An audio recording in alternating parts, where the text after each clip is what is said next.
안녕하세요. 사연에 빠지다의 DJ 민영입니다. 오늘도 사연이 재밌으셨다면 구독과 좋아요 버튼 꾹꾹 눌러주시고요. 그럼 오늘의 사연도 함께 만나볼게요. 안녕하세요. 저는 얼마 전에 사연에 빠지다 채널을 알게 된 60대 중반의 가정주부입니다. 저는 주부로 지낸 지 35년이 되었는데요. 신혼 초부터 집안일을 하거나 자기 전에 라디오를 틀어두는 일이 많았습니다. 그러면 잠도 잘 오고 시간이 잘 가는 느낌이 들거든요. 그래서 30년도 넘게 라디오를 듣다가 요즘에 제 아들이 라디오 말고 24시간 신청 사연만 틀어주는 유튜브가 있다고 해서 호기심에 받아보았습니다. 그랬더니 이 사연에 빠지다 유튜브가 눈에 들어오지 뭐예요. 그래서 이 채널을 구독하고 라디오 대신 잘 듣고 있답니다. 저는 평생 라디오 방송국에도 사연 보내고 그런 사람은 아닌데 사연에 빠지다에 이렇게 편지를 보내게 된 이유는요. 제가 최근에 겪은 드라마 같은 사연을 소개해드리기 위해서예요. 사연에 빠지다에 올라오는 사연들을 듣다 보니까 저도 세상에 이런 일이 있을까 싶었어요. 그만큼 좀 믿을 수 없고 놀라운 일들이 많았었는데요. 저 역시 그런 일을 몇 년 전에 겪었답니다. 제가 그런 사연의 주인공이 될 것이라고는 생각도 못했지만 살다 보니까 그런 일이 일어나더라고요. 저는 그 일로 인해서 좀 많이 아팠어요. 우리 딸에게 일어났던 그 사건은 저에게도 큰 충격을 주어 병원에 실려가기도 했답니다. 지금은 다 괜찮아졌지만 말이에요. 그러면 지금부터 저와 우리 가족이 겪은 끔찍한 일에 대해 말씀을 드릴게요. 제가 60대이다 보니 좀 문장력이 좋지 않을 수도 있는데요. 그 점은 여러분들께 미리 양해를 구할게요. 그럼 제 이야기를 시작하겠습니다. 모두들 잘 들어주시고 댓글도 달아주면 감사하겠습니다. 저는 제주도에서 해녀의 딸로 태어났어요. 저희 어머니는 할머니도 해녀시고 어머니도 해녀시라 저도 해녀로 키우려고 하셨고요. 제가 커서 해녀가 될 거라고 믿어 의심치 않으셨다고 합니다. 하지만 저는 물질을 하고 싶지 않았습니다. 물질을 하다 보면 저희 할머니와 어머니처럼 잠수병에 걸릴 것이 두려워서였습니다. 제 할머니는 잠수병으로 고생하시다가 돌아가셨거든요. 해녀들에게는 흔하다면 흔한 병인데 귀울림, 관절통, 근육통으로 고생하시다가 결국 혈관 관련 질환으로 변하죠. 할머니는 그렇게 잠수병을 숨기신 채로 70 나이로 돌아가시기 전까지 억척스럽게 물질을 해 저희 엄마와 동생인 외삼촌을 키우셨다고 해요. 할머니는 제가 어렸을 적에 이런 이야기를 자주 하셨어요. 제주에서는 그저 해녀가 제일 좋은 거야. 내도 그렇게 너희 엄마랑 외삼촌 먹여 살렸으니까 니도 나중에 커서 해녀 돼야 한다? 할머니, 그렇게 해녀일하면서 행복했어? 나는 싫어. 늙어서 할머니처럼 아프고 싶지도 않고 바닷속에 들어가는 건 더 싫어. 바다는 춥잖아. 춥고 맨날 숨 막혀가면서 돈 벌고 싶지 않다고. 애끼, 바다는 우리 어머니여. 그렇게 말하면 신령님께 혼난다. 내가 이렇게 물질하다가 죽는 게 소원이었어. 그러니 할미는 행복하게 갈란다. 알았냐? 네 엄마도 해녀니까 너도 그렇게 돼야 여. 할머니는 눈을 감는 그날까지 저에게 해녀가 되어라. 그게 전통을 지키는 길이다 라고 하시면서 저에게 강요하시듯이 말씀하셨어요. 하지만 지금이야 다들 해녀를 하려고들 하나요. 지금 해녀로 계시는 어르신들이 돌아가신다면 누가 그 전통을 이을지 모르겠어요. 저도 지금은 제가 제주도 고향에서 해녀를 해야 했어야 하나 하고 조금 후회를 합니다. 하지만 저는 생리적으로도 바다가 맞질 않았으니 할 수가 없습니다. 저는 바다가 싫었으니 당연히 섬생활도 마음에 들지 않았습니다.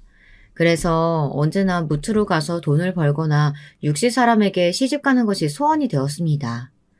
그래서 이른 나이에 남편과 결혼을 한 것인지도 모르겠어요. 남편은 그 당시에 대학을 다녔고 제주도로 혼자 여행을 온 여행객이었어요. 저희 어머니는 해녀로 일하시면서 제주 바닷가 근처에서 민박도 하셨는데요. 남편이 우리 민박집에 손님으로 왔던 것이었습니다.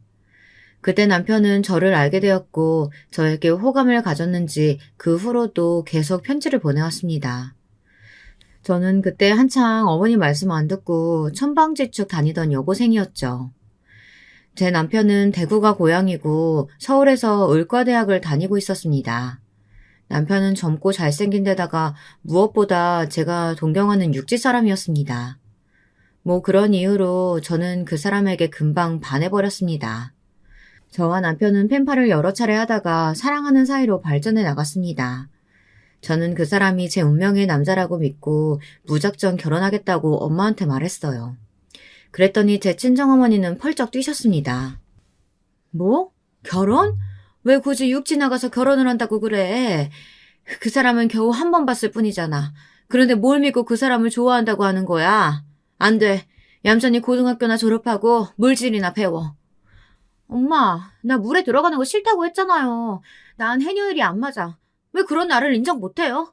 그리고 나 이 사람 사랑한다고요. 저는 제 친정엄마가 반대하는 것을 무릅쓰고 육지에 나가 남편을 만나 결혼을 하게 되었습니다. 22살 어린 신부였죠. 남편의 집안은 대구에서도 부유한 편에 속하는 집이었습니다. 그래서 전 시어머니의 거센 반대를 혼자서 받아내야만 했었어요. 남편이 죽은 지금에서야 말이지만 저는 남편이 없었다면 시댁에서 버티질 못했을 거예요. 지금은 남편이 암으로 죽고 없지만 한때는 저도 의사 사모님 소리를 들으면서 잘 살았습니다. 왜냐하면 저희 시댁이 좀 사는 집안이었거든요. 남편은 외아들이었고요. 제주도? 그것도 고졸 출신이라고? 겨우 22살 된 애가 어디 우리 아들 앞길을 막으려고 해? 우리 아들은 의대생이야. 의대생이 거저대는 건 줄 알아? 네가 뭐라고 우리 아들 앞길을 막아? 우리 아들은 부잣집 딸내미랑 결혼해서 의원 개업해야 되는데. 당신 그게 무슨 소리야. 우리 아들이 사랑한다고 하는 애잖아. 그러니까 좀 두고 봅시다. 왜 이렇게 흥분하고 그러나 점잖지 못하게 시리. 어머니 제발 그러지 마세요. 어머니가 계속 반대하시면 저 우리 순자 데리고 서울로 도망가서 살 거예요. 저는 어머니도 소중하고 우리 순자도 소중한데 어머니가 이렇게 계속 나오시면 전 순자를 택할 수밖에 없어요. 결국 시어머니는 남편에게 져서 저는 대구에서 신혼생활을 시작했습니다. 시댁에서 같이 사는 것은 저에겐 고난의 연속이었어요. 하지만 남편이 온전히 저의 편이었기에 저는 시어머니의 고된 시집살이조차 견딜 수 있었어요. 그런데 남편이 의대를 졸업하고 나서부터 시어머니는 저에게 더 이상 시집살이를 시키지 않으셨습니다. 그 이유는 제 친정에서 남편이 의대를 졸업했다고 하니 그 먼 제주도서 손수 서울로 올라오셨던 것입니다. 남편의 졸업식에 참석하신 후 친정 부모님들은 남편에게 이런 말씀을 하시며 저를 잘 부탁한다고 하셨습니다. 그래 이서방, 자네 한 사람 믿고 우리 순자 시집 보냈는데 이렇게 대학 졸업 잘하고 대학병원에서 의사생활 한다고 하니까 내 눈물 나게 고맙네. 자, 이거 별것 아니지만 나중에 우리 순자랑 독립할 때 사용했으면 하네.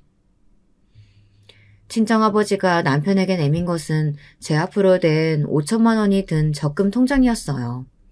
제가 너무 어린 나이에 시집을 가게 되자 해준 것도 없이 그냥 시댁에 들여보낸 것 같아 아버지는 그게 참 마음에 걸리셨다고 합니다. 그래서 두 분의 생활비에서 아낀 돈을 다만 얼마라도 통장에 넣어 6년을 모아오신 것이었죠. 남편은 펄쩍 뛰면서 이 통장은 받을 수 없다고 고사했지만 제 친정아버지는 억지로 그것을 제게 다시 쥐어주셨어요. 아니 장인어른, 저 이런 거 받을 수 없습니다. 저는 제가 벌어서 아들과 제 아내 데리고 제 본가에서 분가하려고 합니다. 그러니 이 통장은 장인 장모님 필요한 것에 사용하세요. 아니야, 자네가 몰라서 그렇지. 그동안 우리 순자가 나한테 울면서 전화를 많이 했어. 내가 조금이라도 그 애가 시집갈 때 혼수라도 잘할 걸 그랬지. 그랬으면 사부인께서 우리 애를 탐탁지 않게 생각하지 않았을 텐데 말이야. 남편은 우리 친정엄마의 말을 듣고 화가 나서 시어머니에게 단호하게 이야기했다고 하네요. 앞으로 저를 괴롭히거나 시집살이를 시킨다면 시댁과 연을 끊겠다고 말이에요. 제 시어머니는 아들이라면 아주 끔찍하게 생각하시는 분이었기 때문에 다음부터는 저에게 잔소리도 줄고 못된 막말도 하지 않으셨어요. 그리고 저는 아들을 낳은 후 아들이 3살이 되던 해 드디어 시댁살이를 그만두고 서울로 이사를 가서 남편과 함께 살 수 있게 되었습니다. 그동안은 시어머니께서 막으셔서 남편은 주말에만 본가에 오고 저는 애 데리고 대구의 시댁에서 살았거든요. 넌 여기서 살아라. 네 남편 공부해야 되는데 방해하지 말고. 어차피 바빠서 그렇게 자주 보지도 못할 텐데 주말에만 오면 되잖니? 넌 그동안 이 시어머니하고 같이 살면서 살림이라도 좀 배워라. 아니면 내가 이 결혼 끝까지 반대할 거야?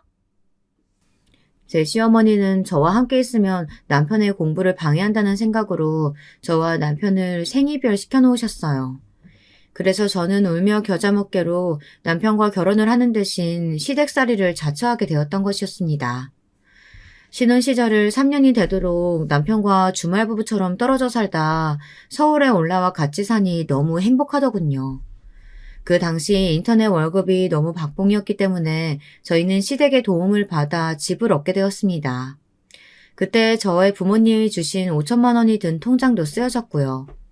그래도 서울에 전세를 얻는데 저도 뭔가 보탬이 되었다는 것이 뿌듯하더라고요. 시어머니도 제 부모님이 5천만 원을 주셨다는 것을 알고 나자 더 이상 아무 말도 못하셨고요. 그저 너희들끼리 잘 살라며 저희에게서 손을 떼셨어요. 그래, 이제 난 모르겠다. 너도 손자 아니면 그렇게 못 살겠다고 하니 아들까지 낳은 마당에 내가 더 이상 반대해서 뭘 하겠니? 너희들끼리 서울서 잘 살고 시댁에는 그저 명절 때나 내려오던지 하렴. 아휴, 이 엄마는 모르겠다. 며느라가 저 사람 말은 하나도 신경 쓸 거 없다. 우리 손주 잘 키우고 내 아들 잘 부탁한다. 의사는 아내의 내조 없으면 힘든 직업이야. 그것만 잘 명심하고 살면 될 거야. 다른 데는 신경 쓰지 말고 너희들 건강하게 잘 지내고 알겠지? 네, 아버님, 어머님 감사합니다. 저희들 잘 살게요. 저는 결혼 후 3년이 지나서야 드디어 신혼다운 생활을 시작하게 되었어요. 남편은 당연히 바빴고 집에 들어오는 횟수도 점점 줄어들긴 했지만 저는 아들을 키우며 남편의 내조를 열심히 했습니다. 남편의 병원에 도시락을 싸서 가져가기도 하고 남편이 며칠씩 안 들어오면 속옷과 양말을 챙겨가지고 대학병원의 당직실을 드나들게 되었어요. 저는 남편의 동료 의사들의 부러움을 들으며 헌신적인 아내로 살았습니다.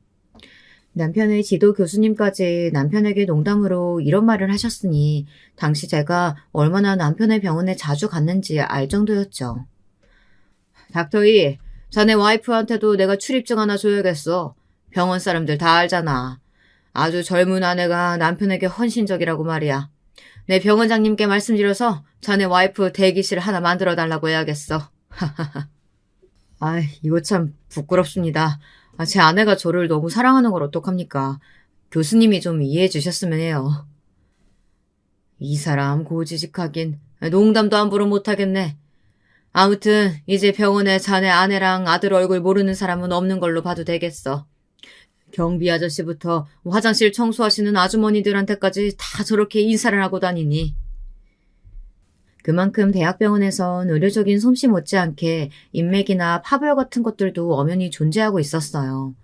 그들 사이에서 저는 제가 고졸이라는 소리를 듣지 않기 위해 엄청 노력하고 조심을 했습니다. 그도 그럴 것이 다른 의사 부인들은 다들 기본이 대학도 나왔고 명문대를 나온 사람들도 많았거든요. 저는 제 학력이 컴플렉스가 되리라고는 생각도 못했지만 결국 그들과 어울리려면 제가 고졸이란 사실을 숨겨야 했습니다. 그렇게 세월이 지나 아들이 6살이 되던 해 저는 딸을 낳았어요. 제 아들은 그동안 동생 낳아달라고 노래를 부르다시피 했기 때문에 딸이 태어나자마자 너무 좋아하면서 제 동생이라고 제가 키우겠다고 하더라고요. 그 덕에 저는 우리 아들을 말리느라 진땀을 뺐습니다. 글쎄 신생아인 애를 안겠다고 고집을 부리고 자기가 우유 먹이기, 기저귀 가기 같은 것들을 다 하겠다고 나서지 뭐해요. 수연아, 아기는 어른들이 안을 수 있는 거야. 너는 아직 갓난아기 안기는 어려. 우유는 먹여도 되는데 안고 없는 건 아직 안 돼. 싫어, 엄마. 우리 수진이 내가 키울 거야. 나 아기 잘 안을 수 있단 말이야. 나 힘도 세단 말이야. 엄마, 이것 좀 봐. 아들은 이렇게 말하며 그 조그만 고사리 손으로 낑낑대며 제 장난감 상자를 들어보였습니다. 그 모습을 본 저는 피식하고 웃음이 날 정도였어요. 그만큼 아들은 우리 딸을 금이야 오기야 소중한 동생으로 아끼고 귀여워해 주었습니다. 그건 지금도 마찬가지예요. 우리 딸은 우리 집에서 가장 소중한 보물이라고 아들과 남편의 핸드폰에 저장이 되어 있을 정도니까요. 남편도 6년만 아들만 키우다 딸을 낳자 그냥 딸바보가 되어버렸습니다. 그렇게 늦둥이로 태어난 딸은 우리 가족들의 보호와 관심을 받으면서 잘 자랐습니다. 남편과 아들은 우리 딸이 결혼을 하는 날만 상상해도 주먹이 쥐어진다며 딸에게 결혼하지 말고 오래오래 우리 가족과 함께 살자는 식으로 이야기를 했었어요. 아주 어렸을 때부터 말이죠. 너 남자들이 얼마나 무서운지 모르지? 남자 머릿속에는 야한 생각밖에 안 들어있어. 그러니까 학교 다니는 동안에는 절대 아무 남자도 만나지 마. 알았어? 오빠는 그게 무슨 말이야. 오빠는 남자 아니야? 그런 말이 어딨어. 나도 친구들처럼 미팅도 나가고 싶고 남자친구도 만들고 싶은데. 안 돼. 이 남자친구는 내가 봐줄 거야. 똑똑한 놈인지 인성 똑바로 박힌 놈인지. 내가 봐서 판단할 거니까 아무 놈이나 만나고 다니면 수진이 너 이 오빠한테 혼난다. 오빠는 독재자 같아. 나도 자유 대한민국에서 태어나서 연애의 자유 같은 건 있다고. 아닌 게 아니라 우리 딸은 대학에 들어가서까지 오빠와 아버지가 정한 통금 시간이 있었어요. 그것도 8시 저녁 먹기 전에 들어야 했습니다. 그만큼 남편과 우리 아들은 딸의 단속에 여념이 없었습니다. 남자들은 전부 늑대라고 말하면서요. 저는 딸이 나이를 먹어감에 따라 슬슬 딸이 걱정되기 시작했어요. 저 역시 남편만 보고 결혼했기 때문에 딸에게는 그래도 여러 선택의 기회가 있어야 되지 않나 하는 생각도 들었습니다. 저는 다행히 남편이 좋은 사람이라 결혼 생활이 비교적 순탄했지만 세상에 우리 남편처럼 좋은 남자들만 있는 건 아니잖아요. 그래서 제 입장에서는 남자를 보는 눈도 길러야 한다고 생각했거든요. 남자들과 연애도 해보고 이별도 해봐야 어떤 놈이 좋은 놈인지 나쁜 놈인지 아는 거 아니겠어요? 저는 이런 생각을 남편과 아들에게 여러 차례 이야기했지만 남편도 아들도 도무지 제 말은 들어주질 않았어요. 남자는 남자가 봐야 제대로 본다. 애초에 나쁜 벌레는 딸 곁에 얼씬도 하지 못하게 할 거라면서 말이죠. 저는 남편과 아들의 이런 완고한 면이 너무나 걱정되었지만 제가 어떻게 할 수 있는 건 없었습니다. 딸은 예중 예고를 나와 음대에서 플루트를 전공했습니다. 남편도 아들도 딸이 연주가가 되길 바랬죠. 딸은 음대를 다니면서 오케스트라의 일원이 되었어요. 시험을 봐서 당당하게 합격을 한 거였습니다. 그때는 우리 가족 모두가 딸에게 축하를 아끼지 않았습니다. 하지만 딸은 그렇게 좋아했던 가족들에 비해 행복하게 보이지 않았어요. 얼굴에 그늘이 져 있는 딸을 보다 못한 저는 걱정이 돼 어느 날 딸에게 넌지시 물어봤습니다. 수진아, 너 무슨 일 있어? 네가 원하던 일하고 있는데 왜 그렇게 근심이 가득한 얼굴이야? 사실 엄마, 저 엄마한테만 이야기하는 건데 사귀고 있는 사람이 있어요. 딸의 이야기를 듣고 보니 저는 괜히 걱정했다 싶은 생각이 들더라고요.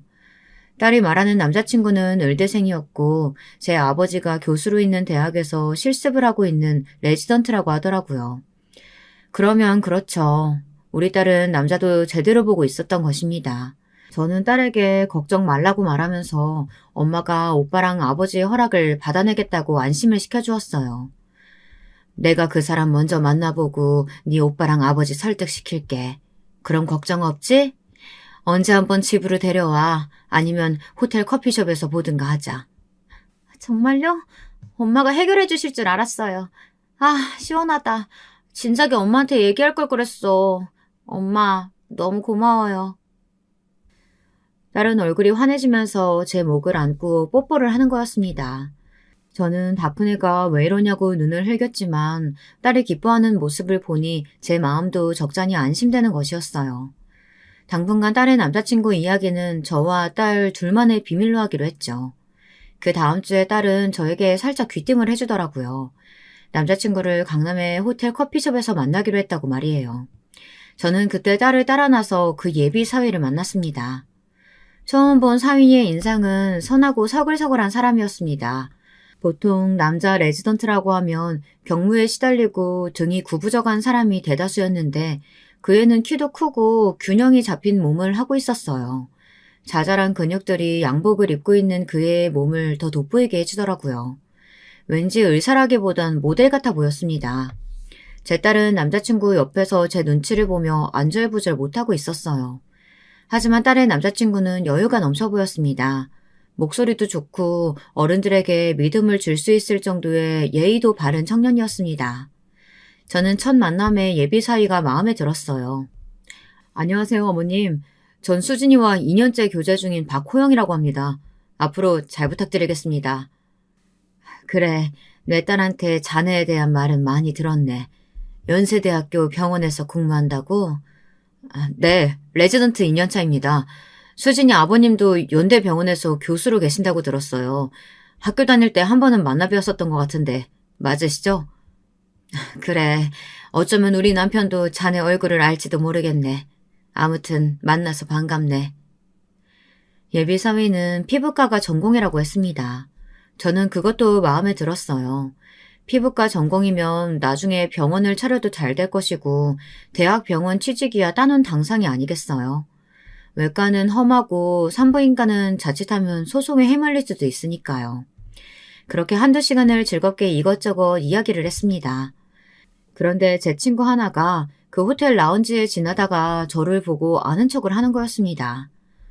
어머 순자야, 오랜만이네. 잘 지냈어? 근데 여기 이 잘생긴 남자는 누구셔? 아, 우리 수진이 남자친구래. 그래서 나한테 인사시키려고 수진이가 데리고 온 거야. 어머, 니네 딸 눈 되게 높다. 얘, 남자친구가 아주 잘생겼어. 근데 뭐 하는 사람인데? 연대병원 레지던트 한대. 친구는 어머를 연발하면서 저한테 부러운 눈길을 보냈습니다. 저는 어깨가 저절로 으쓱 올라갔죠. 아직 사위가 된 것도 아닌데 우리 사위 멋지지 않느냐. 의사 사위 보게 되면 친구들 모임에서 한탕 내겠다고 말할 필요도 없는 생색까지 내게 되더라고요. 그때 저는 나중에 그게 얼마나 딸에게 독이 될지 상상도 하지 못했습니다. 그 친구가 가고 나서 저는 딸과 남자친구를 보내줬습니다. 그리고 집으로 돌아와 남편과 우리 아들에게 어떻게 이 사실을 말할까 고민을 하기 시작했어요. 하지만 그 고민은 전혀 쓸데없는 고민이었습니다. 그날 저녁 제 아들 수연이가 집에 들어와 딸을 찾았어요. 그리고는 다짜고짜 딸아이에게 남자친구가 있느냐고 묻는 거였습니다. 딸은 엄마가 벌써 얘기했나 싶어 떨떠름하게 고개를 끄덕였죠. 그랬더니 제 아들이 딸의 남자친구를 안다는 것이었어요. 사실 저희 아들도 연대병원에서 레지던트를 하고 있었거든요. 제 아들은 심장외과 의사입니다.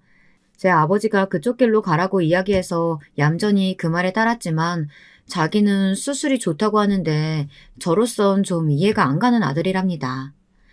아무튼 아들은 딸에게 남자친구를 안다고 하더라고요. 게다가 아들은 그 녀석이라면 딸을 시집 보내도 아깝지 않을 놈이라고 웬일로 예비 사이에 칭찬을 하더라고요. 의대 들어왔을 때 성적도 과에서 탑이었고 집안도 무지 좋은 녀석이라나요. 그래서 저는 손 하나 안 대고 아들을 제 편으로 만들었어요. 하지만 남편은 끝까지 딸을 아무데도 보내고 싶지 않아 했답니다. 그 사람은 딸바보인 만큼 딸이 아무데도 시집가지 않고 오랫도록 자기랑 같이 살 줄 알았다고 하며 저에게 서운한 마음을 내비치더라고요. 그래서 저는 남편에게 훈계하듯이 말했습니다. 당신 딸이 시집 안 가고 노처녀로 당신 밑에서 살면 뭐가 좋겠어. 당신도 생각해봐. 지금이야 걔가 이쁘지. 30 넘고 40 넘고 50이 다 돼도 우리 집에서 결혼도 안 하고 늙어가면 어떡할래요? 나중엔 제발 시집 좀 가라고 할게 뻔히 보여 내 눈엔. 아니 그렇다고 하더라도 이건 너무 빠른 거 아니냐고. 대학교 졸업하자마자 결혼시키면 어떡해. 난 우리 딸 얼굴 오래오래 더 보고 싶었는데. 시집 가면 남의 집에서 사는 거잖아. 거기가 왜 남의 집이야. 우리 딸이랑 사위네 집이지. 보고 싶으면 보러 가면 되는 거잖아. 안 그래요? 저의 뼈 때리는 말에 남편은 아무런 반박도 할 수 없었습니다. 그저 입을 볼록 내밀고 퉁퉁거리기만 했지만 말이죠. 아들과 저의 합작으로 딸은 무사히 그 예비 사이와 결혼까지 꼴이나게 되었습니다. 사돈댁에서는 그쪽 아들이 우리 남편이 연세대 병원에서 교수로 재직하고 있다고 하니까 얼른 사돈을 맺자고 달려들 판이었거든요. 그만큼 제 딸을 마음에 들어 했다는 뜻입니다. 제 딸 자랑은 아니지만 제 딸도 상견례 프리패스 상이라고 할 만큼 예쁘고 얌전한 아이였기 때문입니다. 게다가 음대 출신의 시립 오케스트라에서 근무하고 있다고 하니 결혼식 날 안사도는 제 딸을 침이 마르게 칭찬해 주었죠. 그 말을 듣는 저는 너무나 기뻤고요. 왜 아니겠습니까? 시어머니 자리가 딸을 마음에 들어하고 편하게 대해준다는 게 쉽지 않은 거잖아요. 따님이 우리 아들과 너무 잘 어울리네요. 수진이가 가정교육도 잘 받고 아주 나무랄 데가 없어요. 그저 박간사돈께서 우리 아들 잘 좀 봐주시고 잘 부탁드려요. 아닙니다. 사위도 아주 잘 키우셨는걸요. 우리 딸이 좀 부족하더라도 사랑으로 가르쳐 주시면 감사하겠습니다. 사부인 잘 부탁드립니다. 딸은 결혼 초기에는 사위와 아주 알콩달콩 깨를 볶으면서 신혼생활을 즐기는 듯 보였습니다. 그러다 사위가 레지던트를 마치고 조교수가 되어 바빠지자 저에게 전화를 해 남편과 싸운 소리 같은 것들을 저에게 일러바치듯 말을 하는 거였어요. 처음엔 누구나 다 싸울 수 있다. 수진이 네가 좀 참고 살아라. 이렇게 보통의 친정 엄마들이 할 만한 충고를 했었습니다. 하지만 딸은 몇 달이 지나자 급기야 눈물을 보이며 친정을 찾아오는 것이었습니다. 엄마, 이 사람 정말 결혼하더니 너무 냉정해. 그리고 요즘은 아예 얼굴도 보기 힘들어. 어떻게 해야 되지? 나 결혼 잘못한 거 아닌가? 엄마도 아버지랑 결혼한 후에 3년간 대구 친할머니 집에서 시댁살이 했어. 너는 좋은 줄 알아야 돼. 의사 마누라가 아무나 되는 거 아니야. 그래도 지금은 내조만 하라고 하는 시어머니 안 계시잖아. 너희 할머니는 그러셨어. 너희들이야 모르고 있었지만 말이야. 저는 딸에게 마음 굳게 먹고 결혼생활 하라고 충고를 했어요.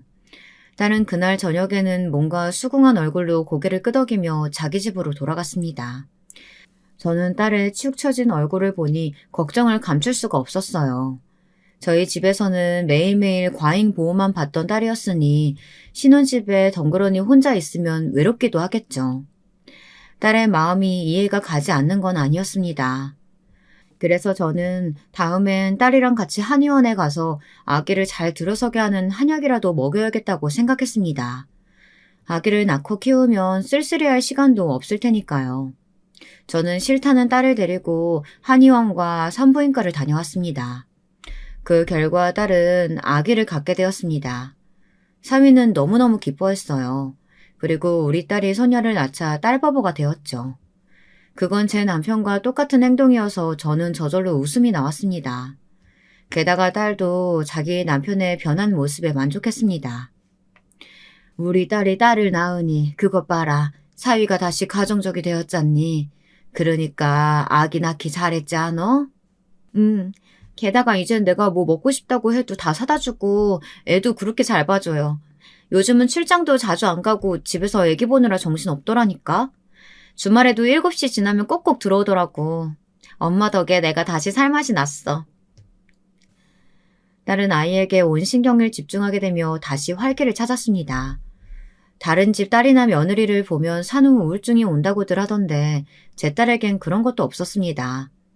그동안 결혼 후 공허한 마음이 컸는데 꼬물거리는 귀여운 딸이 그 자리를 대신하게 되자 딸의 우울증은 오히려 씻은 듯이 나왔습니다.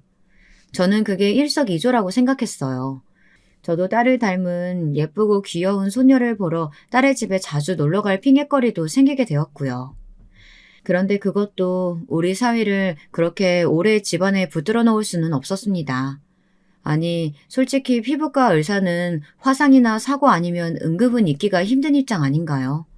그런데 사위는 딸이 돌이 지나고 나서부터 다시 출장이다, 응급이다 이런 핑계를 대며 집에 안 들어오거나 늦게 들어오기 일쑤였습니다. 제 딸은 그래도 소녀를 키우면서 기쁨을 느꼈기 때문에 사위의 부재에 대해선 큰 신경을 안 쓰는 것 같긴 했어요. 그런데 옆에서 보는 제가 좀 위태롭게 보이더라고요. 아기가 뒤집고 걸어가기 시작하면서 딸이 부쩍 애를 쫓아다니느라 체력적으로 힘든 게 보였거든요. 게다가 밤에 잠을 안 자는 소녀 때문에 제 딸은 눈 밑에 다크서클이 져가면서 힘들어했습니다. 어느 날 딸은 우리 집에 찾아와서 저에게 푸념을 늘어놓더군요. 엄마, 나 요즘 잠자기가 힘들어. 아기는 원래 그런 거야? 어릴 땐 잠만 잘 자더니만 밤낮이 바뀐 것 같아. 그래서 애 때문에 나도 너무 잠을 못 자. 아, 너무 힘들어. 저는 우리 딸이 걱정되기 시작했어요. 그래서 제가 대신 몇 시간이라도 아이를 봐줄 테니 친정에 와서는 좀 자고 가라고 말했습니다. 그랬더니 딸은 고마워하면서 제가 결혼 전에 쓰던 방에 들어가 마음 놓고 잠을 잤습니다. 그런데 아기가 귀여운 것과는 별개로 애 보는 건 어찌나 힘이 들던지 황혼 육아하다가 골병 든다는 말이 괜히 나온 것이 아니었어요. 걷기 시작한 손녀딸은 이리저리 비틀어대다 모서리 같은데 쿵쿵 부딪힐 것 같아 너무 위태로워 보이더라고요. 그래서 저는 그냥 애를 재울 생각으로 업었어요. 그랬더니 잠이 오는데도 업었다고 손녀딸이 소리를 빽 지르며 우는 것이었습니다. 그 기세에 놀라 딸이 잠을 깨서 밖으로 나왔습니다. 엄마, 왜 애를 업고 있어요? 그냥 놔둬요. 잠도 안 오는 것 같은 애 억지로 재우면 어떡해. 아니, 그게 애가 하도 정신없이 왔다 갔다 하길래 자라고 업었지. 그래, 우리 소녀 내려놓을 테니까 넌 다시 들어가서 자. 아니에요, 됐어요. 그냥 내가 우리 딸 보는 게 낫겠어. 아, 엄마한테 애 맡겨놓고 내가 어떻게 편하게 잠을 자겠어. 딸은 저에게 마음이 상했다면서 소녀를 데리고 자기 집으로 돌아가 버렸습니다. 애기 봐준 공은 없다는 옛말이 틀리지가 않더군요. 저는 그런 딸에게 서운하긴 했지만 딸아이도 나름대로 힘든 처지였으니 그 애한테 화를 낼 수도 없었어요. 그래서 저는 딸의 마음을 풀어달라고 사위에게 특별히 전화로 부탁할 생각에 사위에게 전화를 했습니다. 그랬더니 사위는 계속 받지 않다가 4-5번 연거푸하니 그때야 전화를 받더군요. 그런데 사위의 목소리에 떨떠름한 표정 같은 것이 느껴지는 것이었어요. 게다가 사위는 말을 심하게 더듬기도 했죠. 장모님, 무슨 일이세요? 제가 지금 좀 바빠서요. 다음에 전화하시면 안 될까요? 그래? 네, 잠깐이면 되는데. 다른 게 아니고 우리 딸한테 신경 좀 써달라고. 요즘 애가 너무 우울해서 말이야. 네, 제가 신경 쓸 테니 장모님, 일단 지금은 좀 나중에 전화드릴게요. 사위는 후다닥 전화를 끊어버렸어요. 그런데 사위가 통화 중에 멀리서 막 시끄러운 소리가 들렸습니다. 회식을 하고 있는 건가 싶을 정도로 쿵쿵대는 음악 소리며 왁자지껄 사람들의 고함 소리도 들렸거든요. 저는 사위가 좀 이상하다는 생각이 들었어요. 아니, 저녁 늦게 회식을 할 수도 있는데 그렇다면 회식 자리에서 나와서 제 전화를 받을 수도 있잖아요. 수술이나 진료를 보는 것도 아닌데 왜 그렇게 급하게 끊었는지 좀 의아한 생각이 들었습니다. 그러나 그 자리에서 사위를 무턱대고 의심할 수도 없어 애써 제 마음을 추스렸어요. 무슨 일이 있었겠지. 내가 모르는 게 나을 것도 있다고 말이에요. 그런데 사위의 기이한 행동은 그게 끝이 아니었습니다. 어느 날 저는 예전 상견례 때 호텔에서 만났던 친구를 다시 만나게 되었는데요. 그 친구가 제 사위가 요즘 좀 이상하다고 뒤를 캐보라고 하더라고요. 사실 그 친구는 제 사위의 환자였어요. 피부가 거칠거칠해서 자주 시술을 하러 사위가 근무하는 병원을 찾아왔거든요. 그런데 사위가 생각보다 일찍 진료를 끝내더라는 겁니다. 보통 5, 6시까지 하는 의사들이 많은데 제 사위는 따로 어딘가 출강을 나가지도 않는 사람이 화, 목요일에는 3시에 진료를 끝낸다고 하더라고요. 그 친구는 사위가 혹시 바람이 난 게 아닌지 제게 몰래 알아보라고 말을 하더라고요. 저는 뒤에서 뭘 캐고 그런 성격이 아니어서 그냥 바로 사위에게 자초지정을 물어봤습니다. 그랬더니 사위는 개인적으로 혼자 사시는 할머니, 할아버지들을 무료 봉사 차원에서 방문 진료를 한다고 깜찍하게 절 속이려고 얼버무렸더군요. 순진하게 저는 그 말을 믿고 있었습니다. 그러면서 사위는 역시 마음씨도 좋다고 그 친구에게 전화를 걸어 오해를 한 거라고 말했습니다. 예, 네가 잘못 알고 있어. 우리 사위한테 물어봤는데 화요일, 목요일엔 독거노인들 무료 진료한다고 방문 진료 하러 다닌대. 우리 사위 정말 착한 사람 아니니? 그래? 네 사위가 그렇게 말해? 근데 내가 본 건 젊은 여자였는데. 이상하다. 얘, 아무튼 조심해. 요즘엔 을사랑 바람나는 젊은 아가씨들 많다고 뉴스에도 나오더라. 그 친구는 참 아무렇지도 않게 저런 재수없는 소리를 하는 것이었어요. 저는 기분이 상해서 친구에게 그런 말을 하려거든 다시는 전화도 하지 말라고 화를 내며 말했습니다. 친구는 자기도 좋은 뜻으로 전해준 말인데 제가 믿지 않자 기가 막힌다고 오히려 화를 내는 거였습니다. 예, 나는 너 생각해서 충고하는 건데 그 말 안 믿으니 어쩔 수 없지만 정말 조심해. 네 사위 아무래도 진짜 수상한 데가 있기는 해. 내 말 명심해라. 아니면 후회하게 될 거야. 저는 친구와의 통화를 끊고 기분이 너무 찝찝해진 것이었어요. 친구의 말을 믿자니 사위를 의심해야 하고 사위의 말을 믿자니 친구의 말 한마디가 제 가슴을 찌르는 것이었습니다. 저는 안 되겠다고 생각했어요. 그 친구의 말을 더 들었다간 괜히 가족만 의심하게 되는 거니까요. 한동안 그 애에게 연락을 하지 말아야겠다고 생각했습니다. 그런데 몇 달이 지난 후 그 친구가 아주 다급하게 연락을 해온 것이었어요. 그 내용인즉 사위가 제 딸을 해코지하려는 계획을 품고 있다는 아주 황당무계한 이야기였습니다. 그 말을 듣고 저는 코웃음을 쳤어요. 친구에게 착한 심성을 가진 제 사위가 그럴 일이 없다고 말했어요. 그랬더니 그 친구는 자기가 시술 중에 사위의 통화 내용을 잠시 엿들었대요. 그 내용이 아주 황당했다고 하더라고요. 그래서 얼른 저한테 경고하려고 시술이 끝나기 바쁘게 전화를 했다지 뭡니까. 그 친구의 말에 따르면 사위는 친구에게 시술을 하다 말고 어떤 여자의 전화를 받았는데 환자인 친구에게 양해를 구하지 않고 그 앞에서 조심성 없이 마구 떠들어대더라는 겁니다. 나야. 우리 자기밖에 없지. 와이프? 내가 조만간 어떻게든 처리해 보려고 하니까 우리 자기는 그냥 마음 푹 놓고 기다리고 있어. 방법? 그거야 내가 다 알아본 게 있어. 그러니까 자기는 나랑 저기 해외여행이나 가게 짐이나 싸놔. 알았지? 그 친구의 말을 들으면서 저는 머릿속이 얼어붙는 듯한 느낌이 들었습니다. 친구의 말이 사실이라면 제 딸이 혹시나 사위에게 죽음을 당하기라도 한다는 뜻이지 않겠습니까? 사위가 말한 그 철이라는 단어의 뜻이 저에게는 그런 의미로 다가왔습니다. 저는 당장 딸에게 전화를 걸어 아기를 데리고 친정으로 건너오라고 말했어요. 딸은 아무 영문도 모르고 제 말대로 아기를 데리고 우리 집으로 건너왔습니다. 그리고 오자마자 저에게 물어봤어요. 엄마, 무슨 일이길래 이렇게 허겁지겁 저한테 오라고 하신 거예요? 이거 마치 도망 나오라는 것 같잖아요. 그러니까 넌 아무 말 말고 엄마가 시키는 대로 해. 네 남편이 좀 수상한 행동 같은 거 안 했어? 혹시 너 몰래 누구 만나고 있다든가 그런 거 말이야. 왜 그래요, 엄마? 그 친구분이 뭐라고 했는진 모르겠지만 우리 그이 그런 사람 아니에요. 친구분이 뭔가 잘못하신 걸 거예요. 저 다시 집에 갈게요.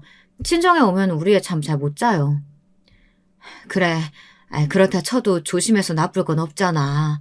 그러니 일단 너희 집을 좀 샅샅이 뒤져보고 네 남편이 아무 죄도 없다는 걸 알고 나서 니네 집에 돌아가도 늦지 않아. 내일까지 좀 기다려줘. 이 엄마 부탁이다. 알겠니? 그렇게 말하면서 저는 딸을 당장 집에 못 가게 붙들어 두었어요.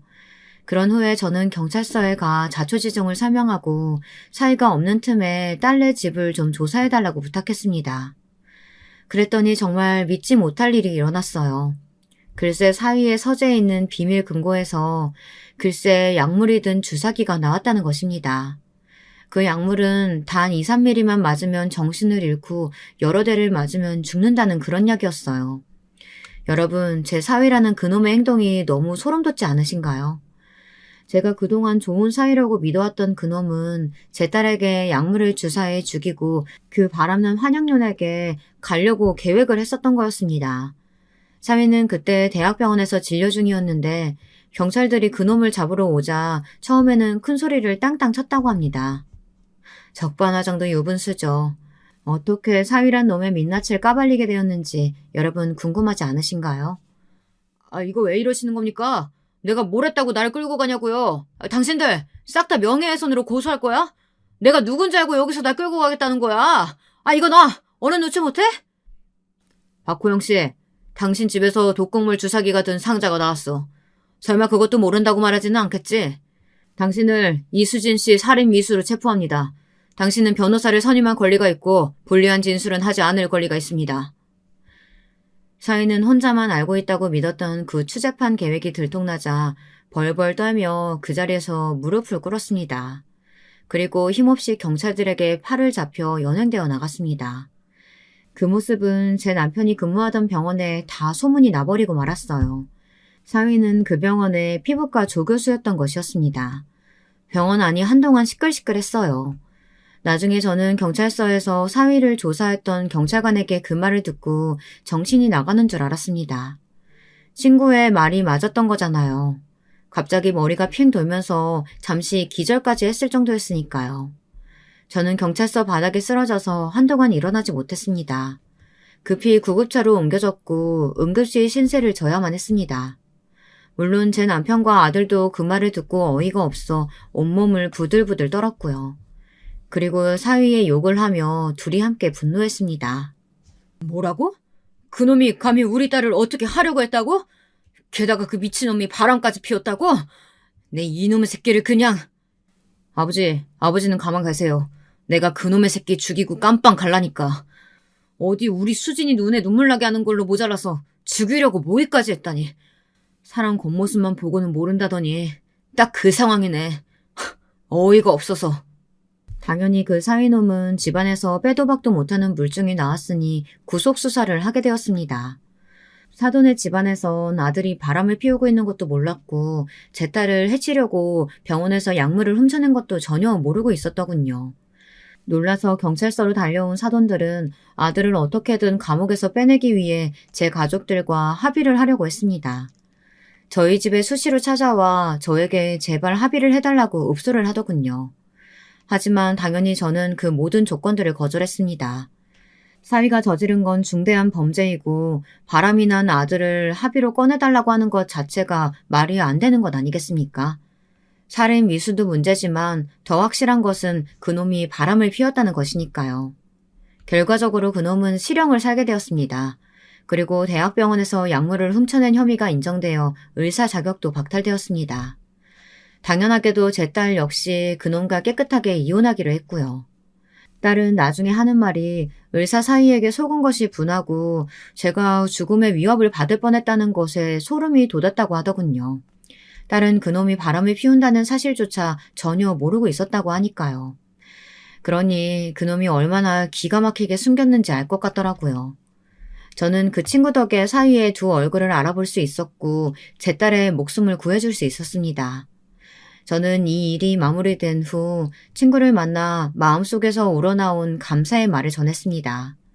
그리고 감사의 말로만 그치지 않고 돈을 1억 마련해서 친구에게 감사 표시를 주었어요.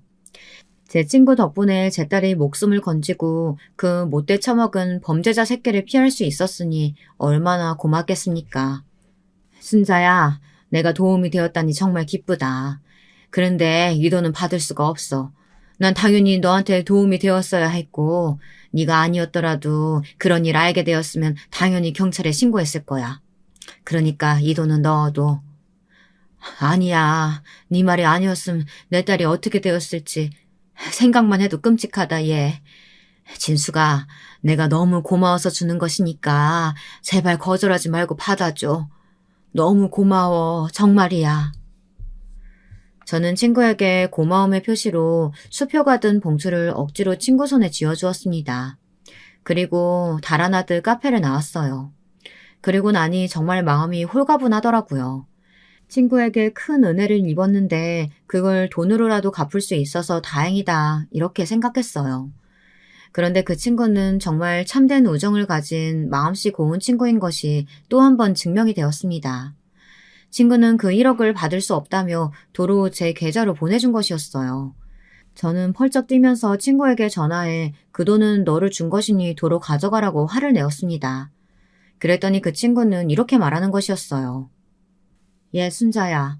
난 널 진정한 친구라고 생각했는데 너한테 이 돈 받고 나서 난 마음이 너무 불편했어. 친구 사이에 당연히 그런 말은 해줘야 되는 거고 난 네가 아닌 다른 어떤 친구였어도 그렇게 했을 거라니까. 그러니까 난 너한테 돈 받을 수 없어. 네가 정 나한테 은혜라고 생각된다면 다음에 맛있는 곳에서 밥이나 한번 싸.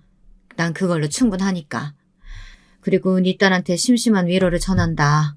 다음엔 정말 마음씨 고운 남자 만나길 바랄게. 너무 고마워, 진수가. 정말 너는 진정한 친구야. 고맙다. 내가 맛있는 밥 꼭 살게.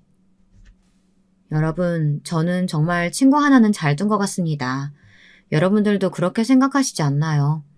이것이 제가 60평생 겪은 가장 소름 돋고 무서운 사건이었네요. 세상 살면서 이런 일을 누가 겪을 생각이나 했었겠어요.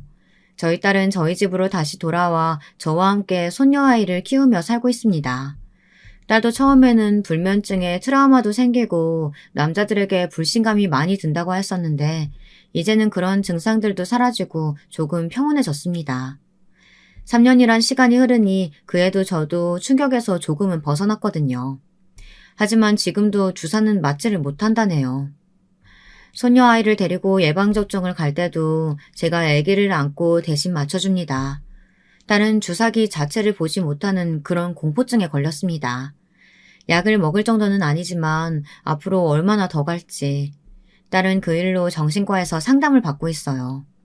딸이 그 끔찍한 사위네 집안과 연을 끊고 구사일생으로 살아난 값이라고 생각하기로 했지만 아직도 그 값은 제게 너무 크고 비싼 것처럼 느껴지네요. 저의 이야기는 여기서 마쳐야겠네요. 손녀가 잠에서 깼는지 울면서 저에게 다가왔어요. 이제 저녁밥해서 딸과 손녀와 함께 먹어야겠어요. 여러분, 가족이라고 너무 믿다 믿는 도끼에 발등 찍히지 마시고 저처럼 친구 하는 말에도 귀를 기울일 줄 아는 사람이 되기를 바랍니다. 만약 제가 친구를 끝까지 안 믿고 사위 편만 들었다고 한다면 저는 지금 누리는 딸과 손녀와의 소중한 한때를 절대 누릴 수 없었을지도 모르니까요. 여러분들께 제 글을 읽어주셔서 감사하다는 말씀을 드리고 싶습니다. 여러분의 가정에 따뜻한 행복이 가득하시길 바랍니다. 그럼 이만 줄이겠습니다. 안녕히 계세요. 여러분, 두 번째 사연 시작하기 전에 좋아요, 구독 꼭 눌러주실 거죠? 그럼 두 번째 사연 바로 시작합니다. 안녕하세요. 저는 올해로 40이 되는 새댁이라고 하기엔 조금 연식이 된 대한민국의 여성입니다. 우연히 유튜브로 사연 채널을 접해 다양한 사연을 듣다 보니 공감되는 부분도 있고 해서 저도 제 인생에서 가장 통쾌했던 에피소드를 오늘 말씀드려 보려고 해요. 제가 재미있게 들었던 것처럼 부디 재미있게 들어주시길 바랍니다. 그럼 이야기 시작하겠습니다. 저는 서울은 아니지만 우리나라에서 손꼽히는 대도시에서 태어났습니다. 1980년대생인 저희 세대는 부모님들이 지독한 가난을 겪은 것과는 달리 많은 것을 누리고 살았죠. 저희 집은 아버지는 금융 쪽 회사를 다니셨고 어머니는 가정주부셨어요. 저는 3남매 중 장녀이고요. 아이가 셋이라 형편은 빠듯했어도 부모님은 자식 교육에는 열성이셔서 학교에서 받아쓰기를 틀려오면 종아리를 맞으며 혼나기도 하고 주판학원을 다니고 피아노도 배우며 즐겁게 자랐던 기억이 납니다. 아무래도 저까지 자식이 셋이라 형편이 빠듯했기에 20살이 되어 막 사회에 발을 내딛던 그 순간부터 저는 결혼 자금을 부모님께 손 벌리지 말고 내가 모아야겠다는 다짐을 하고 아르바이트를 시작했습니다. 제일 처음 시작했던 아르바이트는 편의점이었어요. 2달 일하고 나니 점장이 자신의 조카가 일해야 한다면서 저를 쫓아내더군요. 억울했지만 이것도 사회생활이려니 하고 다시 프랜차이즈 빵집 아르바이트를 구했습니다. 빵의 이름을 외우고 하루 종일 서 있고 화장실도 눈치 보며 다녀와야 하는 일이 힘들었지만 열심히 일해서 번 돈 50만 원이 처음 통장에 들어온 것을 본 순간 너무 기뻤습니다. 그렇게 저는 대학 다니랴 아르바이트 하랴 바쁜 20대를 보냈어요. 그리고 27살이 되던 해 전공을 살려서 제약회사에 취직을 했습니다. 복지나 처우가 좋은 외국계 제약회사였어요. 유명한 약이 많았기 때문에 한국 제약회사처럼 접대를 하거나 할 필요도 없었고 그저 병원을 한 번씩 방문해서 의사 선생님들께 약을 드리고 또 바뀐 사항들을 전달하면 되는 일이었습니다. 그 외에 다른 마케팅 역시 제 적성에 맞아서 저는 아주 바쁜 20대 후반에서 30대를 맡고 있었습니다. 요즘 제 나이대 사람들 중에 결혼을 안 하는 사람들이 아주 많은 거 아시나요? 저는 제 친구들 중에 아직 결혼을 하지 않은 친구가 10명도 더 되는데 집값도 높고 살기가 워낙 팍팍하다 보니 그냥 내가 벌 수 있는 한정된 돈을 나 자신에게만 쓰고 편하게 살겠다는 입장이 이해가 되기도 하더라고요. 물론 저는 꼭 나이가 너무 많아지기 전에 결혼을 하겠다는 입장이었지만요. 대학 다닐 때 남자친구를 한두 번 사귀기도 했고 소개팅도 했었는데 결혼할 사람을 찾다 보니 경제력이며 뭐며 여러 가지를 고려해야 하더군요. 사람이 착해도 능력이 너무 없으니 연애를 해도 힘들고 또 너무 잘난 남자도 부담스럽고요. 그렇게 저는 결혼 자금이 없다고 5년 후에 결혼하자던 대학생 때 만난 남친을 그만 차버리고 저와 비슷하거나 조금 나은 형편의 남자를 찾아 소개팅을 하고 있었어요. 늦어도 35살 전에는 결혼을 해야겠다는 생각 때문이었죠. 줄기차게 소개팅을 했지만 마음에 드는 남자를 만나기는 쉽지 않더군요. 그러던 중 회사에서 연말을 맞이하며 전체 직원 총회식이 있었어요. 저는 입사 후 총회식은 처음이었고 항상 보던 마케팅 부서 사람들만 보다가 새로운 사람들을 많이 볼 수 있게 되어 좋았어요. 자리도 서로 교류하자는 의미에서 번호를 뽑아서 랜덤으로 앉았어요. 제 옆에서 키가 훤칠한 한 젊은 남자분이 앉더군요. 그분과 저는 아예 초면이었어요. 저는 술자리이고 회식인데 어색하게 아무 말도 안 하기도 그래서 먼저 인사를 했습니다. 안녕하세요. 아, 네, 안녕하세요. 마케팅 쪽에서 일하세요? 네, 그렇습니다. 이야기를 나눠보니 그 사람은 저와 같은 대학을 나온 대학 선배였습니다. 저보다 학번이 2개나 높았죠. 저는 회사 이야기로 할 말이 없는데 잘 되었다 싶어 대학 이야기를 했어요. 학교 앞에 맛집 이야기나 학교에 있었던 조각상 이야기 등을 하면서 즐겁게 대화를 나누었죠. 그렇게 말을 나누다 보니 저는 그 사람에게 호감이 생겼습니다. 그 사람 역시 제가 싫지 않은 것 같았어요. 그렇게 저는 그 사람과 연애를 시작하게 되었습니다. 사내 커플이 된 것이죠. 커플이 되고 나서 친구들과 술자리도 하고 소개하는 시간도 가졌었는데 제 친구들이 웃으며 저희에게 비주얼 커플이라고 하는 것이었어요. 그게 무슨 말이야? 둘 다 키도 크고 특히 너는 키가 큰데 다리는 가늘고 가슴은 또 크잖아. 완전 몸매 타고난 거 아니니? 아휴, 그 이야기 좀 하지 마. 난 축소 수술하고 싶어. 남자친구는 좋아할걸? 아, 진짜 그런 소리 좀 그만해. 사실 저에게는 신체적인 콤플렉스가 있었습니다. 저는 타고나길 마른 체형이라 어릴 적부터 팔다리가 말랐는데 마른 것에 비해서는 키가 컸죠. 그런데 2차 성징이 오니 생각 외로 저는 가슴이 큰 편이었어요. 다른데 살이 없는데 가슴만 크다 보니까 허리도 너무 아프고 또 사람들이 조금만 붙는 상의를 입으면 쳐다보고 그래서 저는 제 가슴이 큰 것이 싫었습니다. 한때는 진짜 축소 수술을 하고 싶어서 적극적으로 알아볼 정도였으니까요. 물론 부모님께서 그렇다고 일부러 축소 수술까지 할 건 아닌 것 같다고 해서 포기했지만요. 친구들이 농담 삼아 비주얼 커플이라고 하는 말이 저는 듣기 좋았습니다. 어쨌든 선남선녀라고 좋은 뜻으로 하는 말이니까요. 그렇게 우리는 주변의 부러움을 받으며 예쁘게 잘 만났습니다.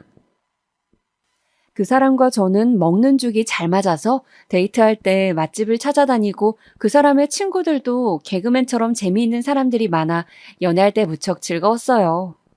그때는 연애 때 그런 즐거움이 결혼해서도 계속 이어지고 또 결혼 생활은 항상 함께 같은 집에서 잠이 드는 것이니까 연애보다 훨씬 더 행복할 것 같다는 생각이 들었어요. 그렇게 저는 그 사람과 결혼을 꿈꾸며 그의 가족들에게 인사를 드리게 되었습니다. 어느 일요일 저는 약속된 한정식 집에서 그의 부모님을 처음 뵙게 되었어요. 남친의 가족분들은 먼저 와 계시더군요. 부모님은 푸근한 인상이셨고 어머님은 남친의 손을 꼭 잡고 계셨어요. 연신 어깨를 쓰다듬으시면서요. 안녕하세요. 저는 김준이라고 합니다. 저는 그분들에게 다가가서 수줍게 인사를 드렸습니다. 왔어? 저의 꾸민 모습에 남친은 적잖이 당황한 기색이었지만 한껏 꾸미고 온 모습이 싫지 않았는지 볼에 홍조를 띠더군요. 이 아가씨가 오늘 소개한다던 여자친구냐? 남친의 아버지가 저를 아래 위로 살펴보시며 말씀하시더군요. 남친의 어머니는 저를 이리저리 살피기만 하시고 별다른 말씀이 없으셨어요. 저는 그 눈길이 조금 부담스러웠지만 첫 만남이라 어색한 거겠지 생각하면서 애써 미소를 지었습니다. 그동안 말씀 많이 들었습니다. 늦게 인사드려서 죄송합니다. 그러자 아무 말이 없으시던 오빠의 어머니께서 대뜸 말씀하시는 것이었어요. 그래, 아가씨는 우리 애랑 같은 회사 다닌다고요?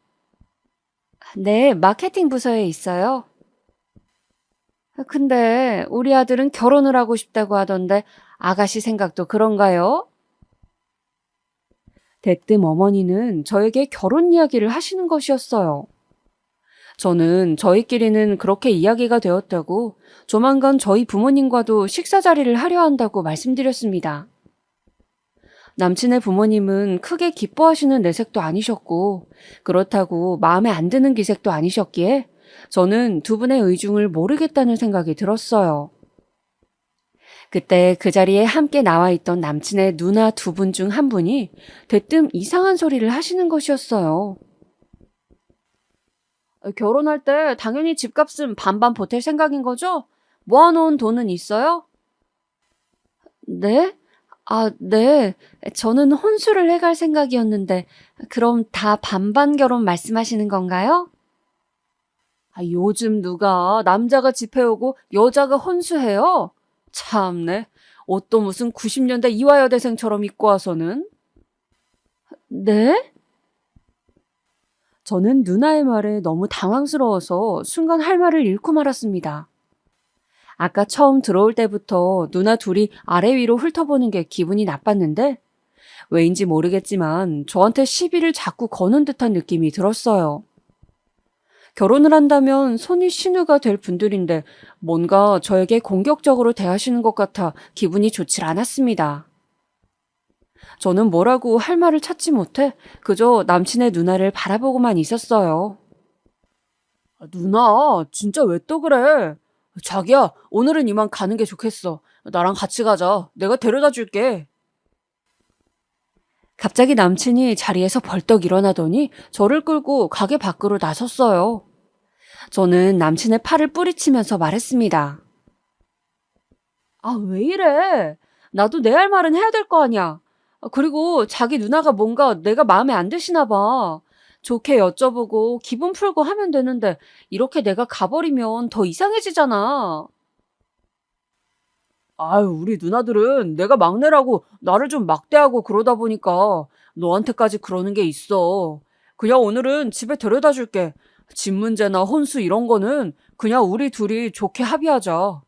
우리가 모은 돈으로 하면 되고 내가 집 자금은 부모님께 조금 지원받을 수 있을 거야. 저는 그렇게 찜찜한 마음을 안고 결혼을 하게 되었습니다. 다사다난한 결혼 준비를 마치고 신혼여행을 다녀와서 전셋집으로 마련한 소박한 신혼집에서 드디어 저의 신혼생활은 시작되었죠. 그런데 저에게는 스트레스 받는 일이 하나 있었습니다. 시부모님께서 전세금을 지원해 주시면서 전셋집을 같은 아파트로 얻었으면 좋겠다고 하신 거예요. 저는 그때 생각에는 어차피 가족끼리 가까이 지내면 좋지 그런 생각이어서 알겠다고 했습니다. 어차피 저희 친정도 가까웠기 때문이죠. 그런데 가까워서 더 그러시는 것인지 시부모님께서 주말마다 다 같이 모여서 밥을 먹었으면 좋겠다고 하시는 거였어요. 두 분의 신혼의 가족들도 토요일 저녁에 항상 밥을 먹으러 오니까 저와 신랑도 토요일 저녁마다 별일이 없으면 시댁에서 다 함께 밥을 먹으면서 일주일 어떻게 지냈는지 이야기도 하고 그랬으면 하셨습니다. 이 이야기를 처음 들었을 때 저는 결혼한 친한 친구에게 말했어요. 친구는 화를 내면서 요즘 그런 시댁이 어딨냐고 엄청 자주 왔다 갔다 하기를 바라는 것 같다고 처음부터 그냥 바빠서 못 간다고 하라고 매주 어떻게 시댁에 가냐고 하면서 저를 말리는 것이었습니다. 이런 것은 많이 싸우더라도 초반부터 확실하게 안 되는 건 안 된다고 해야 한다면서요. 저도 썩 내키지는 않았지만 그렇게 대놓고 안 된다고 하면 신랑도 많이 섭섭할 것 같고 해서 저는 일단은 시댁의 저녁 식사에 참석해보기로 했습니다. 처음 식사 간 날에 7시에 식사를 하신다고 하기에 7시에 맞춰서 갔더니 어머니께서 저를 보며 눈살을 찌푸리시는 거였어요. 며느라가, 너는 왜 이렇게 센스가 없니? 네? 무슨 말씀이세요, 어머니? 아니, 식사가 7시라고 했으면 적어도 6시쯤 와서 같이 음식도 하고 차리는 걸 도와야지. 어떻게 7시에 딱 맞춰서 와? 아, 네. 그런데 신랑이 오늘 운동 갔다가 늦는다고 해서요. 아니, 집이 무슨 엄청 머니? 그냥 남편은 운동하고 오라고 하고 너 혼자 시댁에 오면 되잖니. 왜 이렇게 답답한 소리만 하니? 네, 알겠습니다. 저는 사실 결혼을 하고 저 혼자 시댁에 오고 싶지는 않았거든요. 멀쩡하기도 하고 할 말도 없고 뭐 그렇게 되게 친하게 지내고 싶다는 생각도 없었습니다. 그냥 서로 기분 상하지 않는 선에서 잘 지내면 된다고 생각했는데 어머니께서 준비까지 함께 해야 한다고 하실 줄이야. 그것도 저 혼자 와서 말이죠. 결국 저는 토요일마다 시댁으로 가서 미리 음식 준비를 하고 밥을 차리는 일을 매주 계속하게 되었습니다. 그저 일만 하는 것도 힘들고 짜증나는데 겨우 음식을 다 마치고 자리에 앉으면 신우들이 또 저를 무슨 물고기가 먹이 뜯듯이 뜯어대곤 했어요. 뭐랄까, 시어머니께서 뭐라고 하는 것은 그래도 어른이시니까 내가 참아야지 그런 마음이 들었는데 신우들이 저에게 이러쿵 저러쿵 하는 것은 정말 참기가 힘들었습니다. 그 내용이라는 것도 정말 유치하기 짝이 없는 것들이었어요. 신우들은 항상 저의 그날 옷차림과 가방, 그리고 피부, 머릿결 등을 지적해댔는데 제가 피곤해서 볼품이 없어도 자기 관리 못한다고 뭐라고 하고 제가 좀 꾸미고 가면 내 동생은 힘들게 가정 건사하는데 너는 꾸밀 시간도 있고 좋겠다는 식으로 비웃었습니다. 그런 대화들이 오갈 때마다 저는 너무 속상하고 상처받는 말들을 많이 들었지만 그래도 속이 아닌 채로 웃고 넘길 수밖에 없었어요. 말로만 듣던 시집살이라는 것이 바로 이런 건가 싶기도 했고요. 또 우리 시댁은 제사며 생신이며 김장이며 행사가 많은 곳이었는데 언젠가부터 신우들은 당연한 듯이 모든 노동을 저에게 미루고 일이 바쁘다는 핑계로 참석을 하지 않으시거나 다 끝날 무렵 얼굴만 디밀기 시작했습니다. 남편 역시 회사 일이 바쁘다는 핑계로 항상 쏙 빠지기 시작했죠. 원래 그런 건 며느리만 하는 거 아니냐고요? 저는 신우도 남편도 집안의 가족이니까 일이 있다면 함께 해야 한다고 생각합니다. 암튼 시댁의 일이 너무 많아 저는 계속 고생을 했는데 언젠가 김장 때는 정말 제가 크게 다칠 뻔했어요. 여보세요? 바쁘니? 네, 안 바빠요. 어머니 식사는 하셨어요? 다름이 아니라 너 지금 좀 올 수 있니? 내가 할 일이 생겼는데 나 혼자 못할 것 같아서 말이야. 네? 네, 알겠어요, 어머니. 저는 그 길로 어머님 댁으로 달려갔습니다. 그렇게 달려간 곳에는 커다란 다라이들이 바닥에 펼쳐져 있고 새빨간 양념과 산더미 같은 배추가 쌓여 있었습니다. 아유, 오늘 김장을 하기로 했는데 손이 부족할 것 같아서 말이야. 다른 분들은요? 다들 일이 있다는구나. 좀 이따 김치 받으러 들른다고 하던데 그냥 사 먹자는 거 내가 좋아서 하는 거니 너만 있어도 되지 뭐. 안 그러냐? 얼른 배추에 양념 좀 묻혀보렴. 돼지고기 수육도 해야겠지?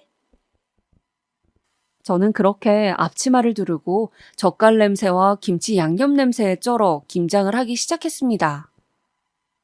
시댁에서 하루 종일 김장을 하니 나중에는 눈앞에 어질어질하기 시작했습니다.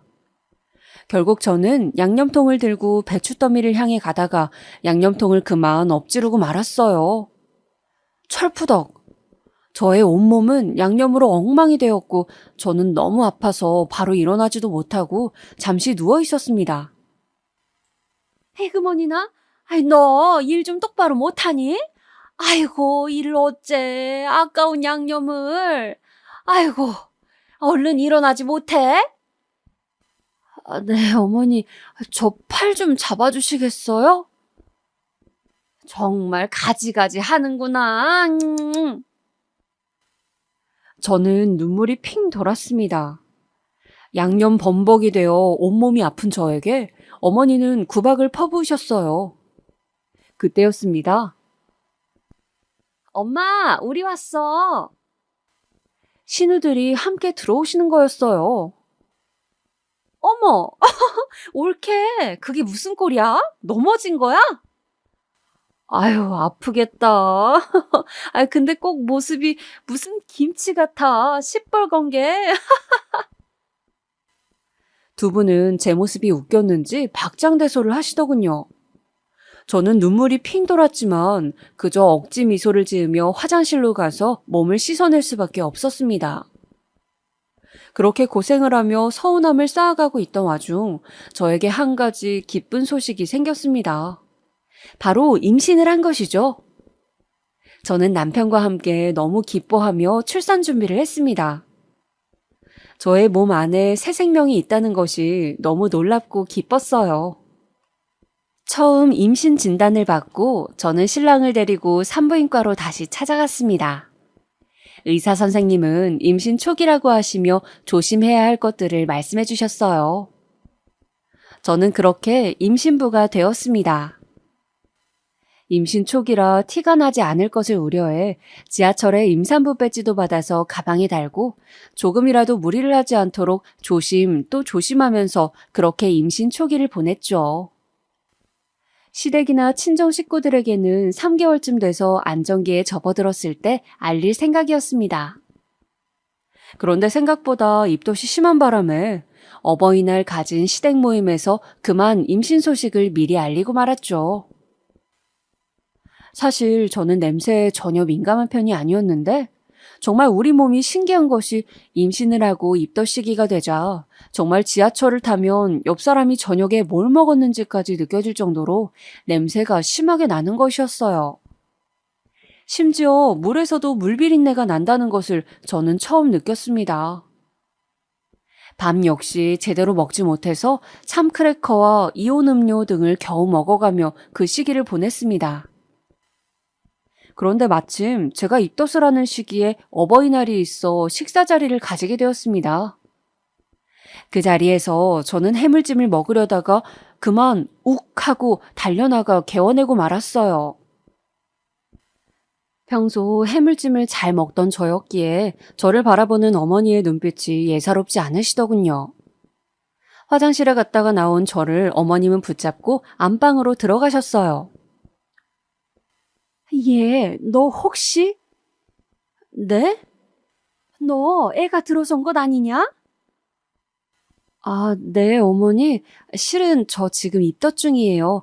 혹시 몰라서 좀 더 안정기되고 나서 말씀드리려고 했는데. 아이고, 경사 났네. 경사가 났어. 여보, 여보! 우리 애기가 글쎄 임신을 했대요, 여보! 그날 가족 모임은 어버이날 축하였는데, 축하는 제가 잔뜩 받게 되었습니다. 어머님은 입맛이 없어도 잘 먹어야 한다며 이것저것 반찬을 챙겨주셨죠. 저를 구박하던 신우들도 조카가 생긴다는 소식에 진심으로 저에게 축하의 말을 하더군요. 정말 행복했습니다. 그렇게 저는 시댁 식구들의 사랑을 받으며 임신 7개월까지 직장을 다녔습니다. 다행히 외국계 회사라 임신으로 인한 휴직이 가능하고 또 아기를 낳고 나서도 복직이 가능해서 좋았죠. 그리고 만삭 시기는 집에서 쉬면서 스트레칭도 하고 막달이 다 되어갈 즈음 너무 부푼 배와 퉁퉁 부은 다리 때문에 산책을 하기도 하면서 곧 만날 아기의 얼굴을 상상하며 보냈습니다. 요새는 정밀 초음파라는 것이 있어서 초음파 사진을 통해 아기 얼굴을 자세히 볼 수가 있었는데 양수 안에 있는 얼굴이기 때문에 정확하진 않지만 대략적인 실루엣은 비슷하다고 하길래 그 초음파 사진을 매일 보면서 아기의 얼굴을 떠올려 보곤 했습니다. 시간은 흘러 드디어 출산일이 다가왔습니다.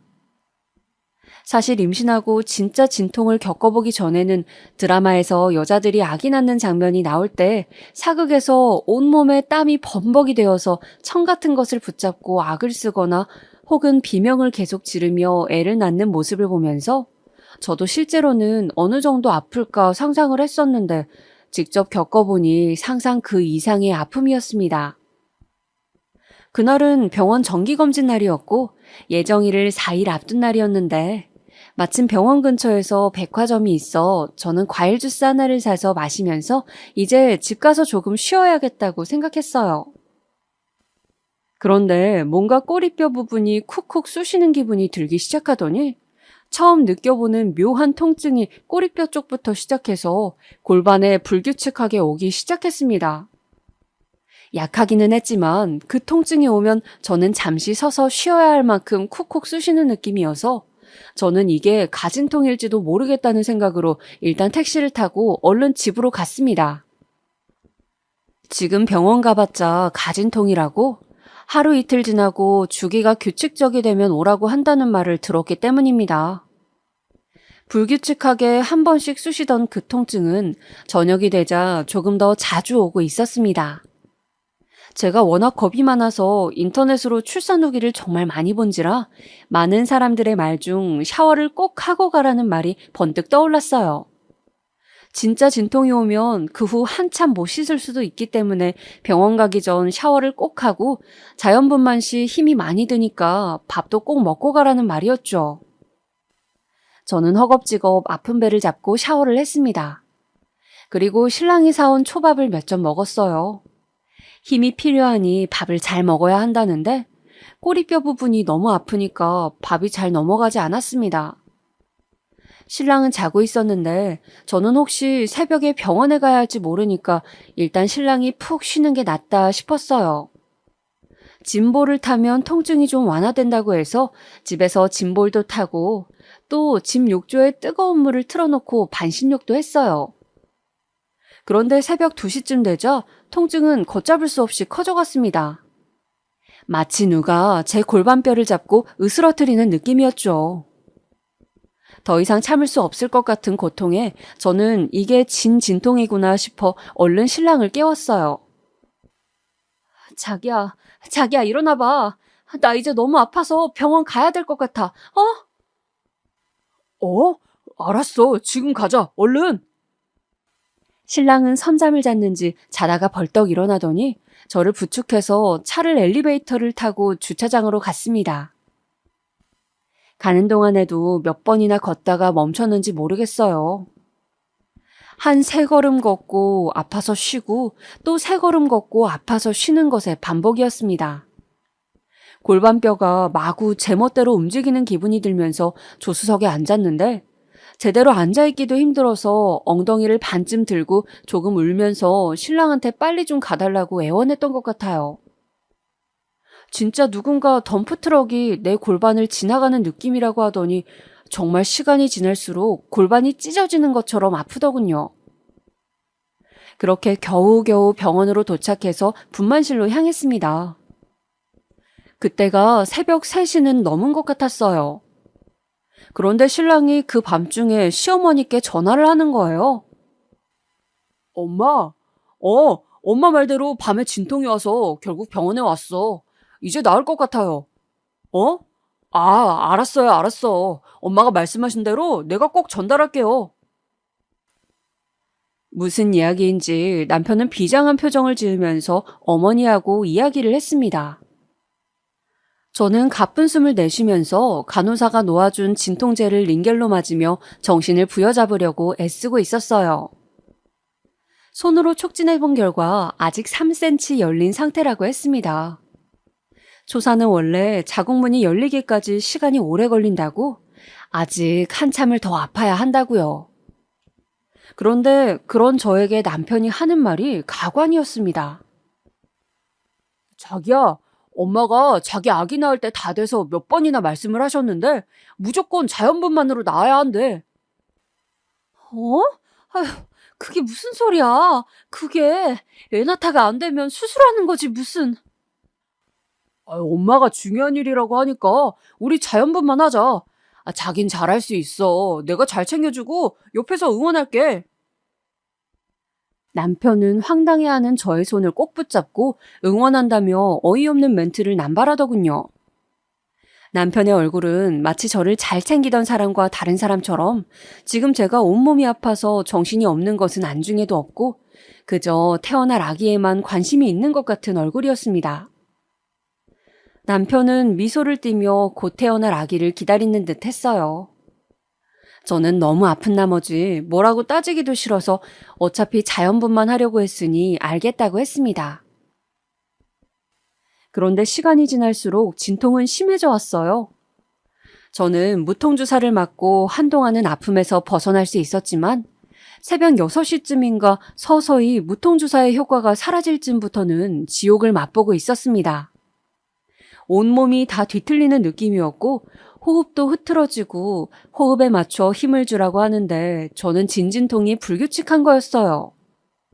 간호사가 이렇게 진진통이 불규칙한 경우는 난산이 될 수밖에 없다며 아주 드문 경우인데 좋지 않다고 말했습니다. 불규칙한 진통 때문에 저는 제대로 숨을 쉴 수가 없었고 당연히 제대로 호흡하지 못하니 아기를 낳을 때 힘을 똑바로 줄 수가 없었어요. 온몸이 정말 으스러지는 것만 같았고 미칠 듯한 고통으로 온몸을 들썩거리며 힘든 시간을 버티다가 저는 그렇게 3시간쯤 지났을 때 남편에게 말했습니다. 자기야, 나 그냥 수술하면 안 될까? 지금 너무 힘든데 도저히 못하겠어. 이대로는 몸이 너무 아파. 자기야, 왜 그래? 조금만 더 기운을 내. 자연분만 해야 아기에게 좋다잖아, 자기야, 내가 좀 너무 기운이 딸려서 도저히 안 되겠어. 너무, 저는 그렇게 남편에게 수술을 하고 싶다고 말했지만 남편은 엄마가 그랬는데 원래 애가 나오기 직전에 다들 너무 아파서 수술을 원한다면서 그 순간만 넘기면 애가 나온다고 했다고 제 말을 듣지도 않고 계속 곧 끝난다고만 하는 거였어요. 그리고 자꾸만 시어머니께 전화를 걸어 코치를 받는 거였습니다. 어머니는 계속 그 순간만 버티면 된다. 이제 애 다 나왔다. 꼭 우리 손주를 위해서 자연분만을 해야 한다며 저에게까지 강하게 강조를 하시는 거였어요. 저는 너무 아픈 와중에도 화가 났습니다. 그런데 제가 너무 아파하면서 간호사분께 그냥 수술하고 싶다고 하니 간호사분도 시간이 너무 길어지고 있다고 이러면 아기도 산모도 너무 힘들다고 의사 선생님께 물어보고 다시 오겠다고 하고 나갔습니다. 그렇게 저는 수술을 기다리면서 온몸을 땀 범벅을 한 채 고통을 견디고 있었어요. 그런데 분만실 앞으로 나간 남편이 의사와 하는 이야기가 들리더군요. 선생님, 안 돼요. 수술은 안 돼요. 꼭 자연분만 해야 합니다. 보호자분, 지금 좀 상황이 안 좋습니다. 진통이 너무 길어지고 있어요. 수술을 하는 게 안전할 수 있습니다. 아기가 4kg가 넘는 데다가 산모분이 지금 너무 지쳐서 제대로 자연분만이 된다고 장담할 수 없는 상황이에요. 수술하는 것이 제 생각에도 좋아 보입니다. 안 돼요, 선생님. 그러면 한 3시간 정도만 더 기다려보면 안 될까요? 제가 진짜 엄마한테 할 말이 없어서 그래요. 네? 보호자분, 지금 엄마 이야기가 중요하세요? 저는 그렇게 아픈 와중에도 화가 치밀어 오르는 것을 느꼈습니다. 이건 무슨 소시오패스도 아니고 자기 아이를 낳는 아내가 이렇게 아프다고 힘들다고 하는데 세상에 엄마 말을 듣느라 수술을 반대한다니요. 정말 어이가 없었습니다. 결혼 과정이나 신혼 때도 한 번도 그런 생각을 해본 적이 없는데 마마보이가 따로 없더군요. 저렇게 엄마 말을 철석같이 잘 듣는 사람인지는 꿈에도 몰랐습니다. 그렇게 저는 남편이 의사 선생님께 조금만 더 하고 시간을 끄는 것 때문에 수술을 하지도 못하고 그 끔찍한 산통을 반나절이나 더 겪어야 했어요. 처음 실려왔을 때부터 거의 48시간이 다 되어가고 있었습니다. 더 이상은 안 되겠다고 의사 선생님이 수술을 해야 한다고 지금은 산모와 아기가 모두 위험할 지경이라고 단호하게 말씀하시자 그제서야 남편은 수술 동의서를 써주면서 의사 선생님께 말하는 거였어요. 그런데 선생님, 그러면 이따 저희 엄마랑 통화할 때 바꿔드릴 테니까 너무 위급한 상황이라서 도저히 자연분만을 할 수 없었다고 말씀 좀 해주시겠어요? 정말 이런 남편 이야기 들어보신 적 있으실까요? 저는 정말 그 순간에 남편에게 모든 정이 다 떨어지더군요. 너무 눈물이 났습니다. 초조하게 제 출산 소식을 기다리고 계실 엄마가 너무 보고 싶었어요. 수술이 끝나고 겨우 정신을 차리자 5일간 입원을 해야 한다고 했어요. 저는 아들로 태어난 아기가 너무 보고 싶었지만 몸이 너무 안 좋아서 보러 가지 못하고 입원실에서 끙끙 앓았습니다. 몸이 천근만근인데다 자연분만이 아니라 수술을 해서 방귀가 나올 때까지 밥을 먹을 수도 없고 참 불편하더군요. 그런데 득달같이 시부모님께서 병문안을 왔더군요. 저는 소변줄까지 낀 상태로 말을 나눠야 했어요. 정말 불편하고 민망했지만 그래도 걱정돼서 오셨겠거니 좋게 생각하고 있는 찰나 어머니가 말씀하시더군요. 신랑한테 말은 들었지? 산후조리원 비싸서 내가 취소했고 너 퇴원 날 맞춰 내가 너희 집으로 갈게. 네? 어머니 그게 무슨 말씀이세요? 아니 이야기 못 들었니? 내가 딸들한테 들으니 산후조리원이 무슨 마사지인지 모식인지 해서 500은 든다며. 아니 그 생돈을 왜 남을 줘? 해주는 게 뭐가 있다고? 산후조리 그거 별거 아니다.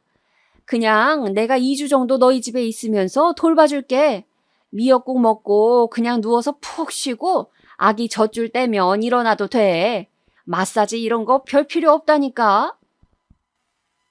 아니 어머니 그 조리원은 제가 발품 팔아서 마사지 유명한 곳으로 힘들게 예약한 곳인데 자기야 이리 좀 와봐요. 그게 엄마랑 누나들이 그런 거 필요 없다고 하셔서 누나들이 해보니까 그냥 돈만 날아가는 거라고. 엄마가 조리해 주시면 더 좋잖아. 우리도 마음이 편하고 그렇지 않아? 자기야? 아니 그런 문제를 왜 몸조리 해야 되는 나랑 상의를 안 하고 자기 마음대로. 내가 그러라고 했고 내가 전화해서 취소했다. 그리고 너거 여윳돈 좀 있다며? 내가 조리 잘해줄 테니 1,000만 원만 산후조리비로 우리한테 보내. 아마 500만 원짜리 조리원서 해주는 거 몇 배로 내가 더 잘할 거니까. 네? 얼마요, 어머니? 저는 너무 화가 나기도 하고 몸도 아픈데 머리가 지끈거리는 것 같아서 일단은 그럼 고민해보겠다고 하고는 그만 시부모님께 오늘 와주셔서 감사하다고 이만 돌아가 주십사 말씀을 드렸습니다. 도저히 내키지 않았고 1,000만 원이나 주면서 시부모님께 조리를 부탁드리는 것은 말도 안 된다는 생각이었지만 몸이 너무 아프고 아직 기운도 없는데 그런 걸로 실랑이를 길게 하고 싶지 않았습니다. 그래서 남편에게도 일단 퇴원할 때까지 생각 좀 해보겠다고 하고 나중에 이야기하자며 말을 아꼈습니다. 그렇게 저는 며칠간 입원실에서 생활하면서 이렇게 저렇게 생각을 해봤습니다. 생각할수록 모든 것이 마음에 들지 않고 화가 났습니다. 그래서 마침내 이건 아니라는 결론을 내렸죠. 그래서 저는 예약을 취소했다는 조리원에 다시 전화를 걸어 내가 당사자인데 왜 나한테 확인을 하지도 않고 예약 취소를 했냐고 따져서 다시 방을 확보했습니다. 그리고 마침내 대망의 퇴원날이 되었죠. 신생아를 신랑이 조심스럽게 안고 저는 병원 로비로 오시기로 한 시부모님과 맞닥뜨렸습니다. 몸은 좀 나았냐, 아가야? 아버님도 같이 계시게요? 아니, 그럼 어떡해. 이 양반 밥도 내가 챙겨줘야 하는데 왜 시아버지랑 같이 있는데 조리하려니 힘들 것 같아서 그러니? 아, 정말 끝이 없었습니다. 이게 무슨 산후조리일까요? 시아버지까지 같이 와서 2주간 저희 집에서 죽치고 무려 1,000만 원을 가져가시겠다니. 자기야, 나랑 얘기 좀 해. 저는 결국 너무 화가 나서 남편을 호출했습니다. 왜? 내가 생각해본다고 했지 다짜고짜 부모님 오시라고 그랬어? 나 산후조리원 갈 거야. 어머님이 취소한 예약 내가 다시 잡았고 지금 여기로 조리원 차 오기로 했어. 뭐? 아니 나랑 상의도 없이 이렇게 일처리를 해? 그러면 부모님은 어쩌고? 애초에 상의 안 한 건 당신 아니야? 몸이 상한 건 난데 왜 다 당신 멋대로 하는 건데? 난 싫으니까 잘 말씀드려. 듣자 하니까 옳게!